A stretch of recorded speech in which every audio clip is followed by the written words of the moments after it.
সরকারি কাজ পাইয়ে দিতে 10 থেকে 15% কমিশন নিতেন সাবেক সংসদ সদস্য শেখ সেলিম। এমন অভিযোগ আমলে নিয়ে অনুসন্ধানের সিদ্ধান্ত নিয়েছে দুর্নীতি দমন কমিশন।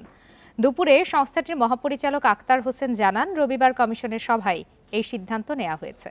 এই ঈদে জামা জুতো অ্যাকসেসরিজের ডিসকাউন্ট।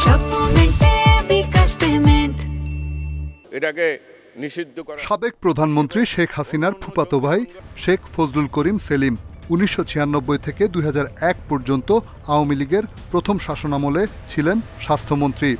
এরপর টানা 4 বার সংসদ সদস্য হয়েছেন এবং বিভিন্ন সংসদীয় স্থায়ী কমিটির সভাপতি ছিলেন।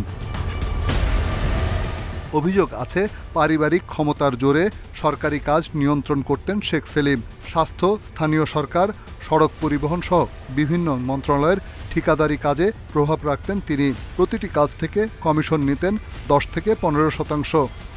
বিভিন্ন অনিয়ম ও দুর্নীতির মাধ্যমে দেশের বিভিন্ন স্থানের 1300 কোটি টাকার টেন্ডার কাজে পছন্দের ঠিকাদারের নিকট হইতে 10% হইতে 15% হারে কমিশন গ্রহণপূর্বক কার্যাদেশ প্রদানের অভিযোগের বিষয়ে অনুসন্ধানের সিদ্ধান্ত গৃহীত হয়েছে।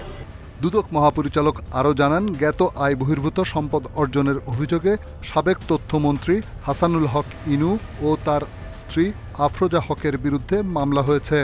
প্রাপ্ত অর্থ সম্পত্তির অবৈধ উৎস গোপন বা আড়াল করার উদ্দেশ্যে স্থানান্তর, রূপান্তর এবং হস্তান্তর করার অপরাধ অনুসন্ধানকালে প্রমাণিত হয়েছে।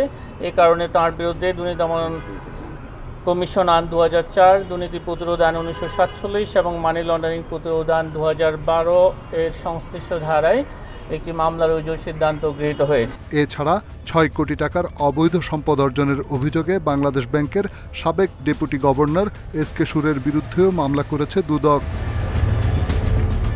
রিশাদ হুদা, ইন্ডিপেন্ডেন্ট নিউজ, ঢাকা।